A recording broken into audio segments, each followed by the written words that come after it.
Yo, what is up guys and welcome back pala dito sa panibago kong video at sa panibago kong vlog. So ngayon, nandito kami sa may Comaron, sa may accommodation nila. No, so magja-jogging kami, pupunta kami ng Slovakia mula dito sa Hungary. Pero konti lang kasi, malapit lang kasi Slovakia dito. So tatawid na kami ng tulay.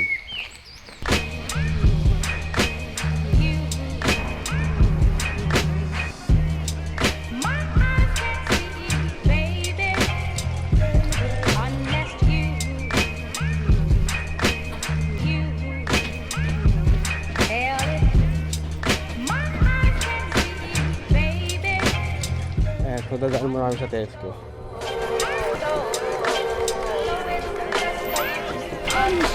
There's only one man clever enough to have perpetrated such a dastardly crime. Ha! And I thought you were ready to give up.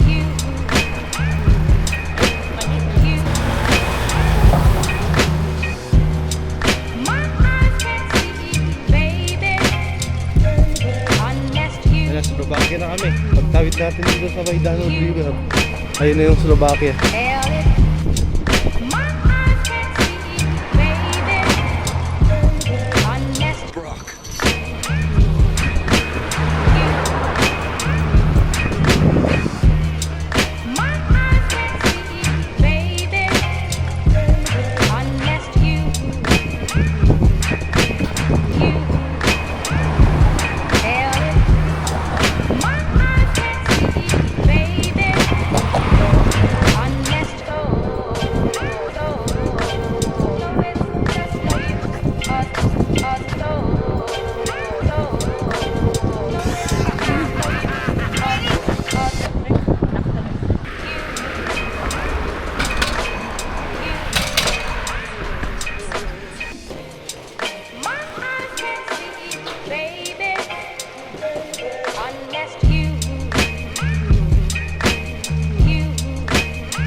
There's only one man clever enough to have perpetrated such a dastardly crime. Ha!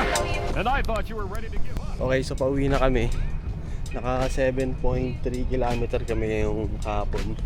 And yeah, sa loob ng isang so naka 7.3 kilometer kami ngayong hapon sa loob ng 1 hour and 38 minutes.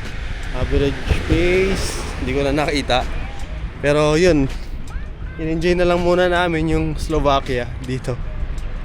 Yan. So, yung accommodation kasi nila Jenny, dyan lang sa ano, basta dyan lang, banda dyan. Okay, dyan, banda dyan. Tapos tatawid ka lang dito sa may tulay and Slovakia na. Siya na, no? So, dito ko na rin siguro tatapusin tong vlog na to. So, maraming salamat sa mga sumama at maraming salamat sa mga nanood. Kita-kits sa next video. Peace out.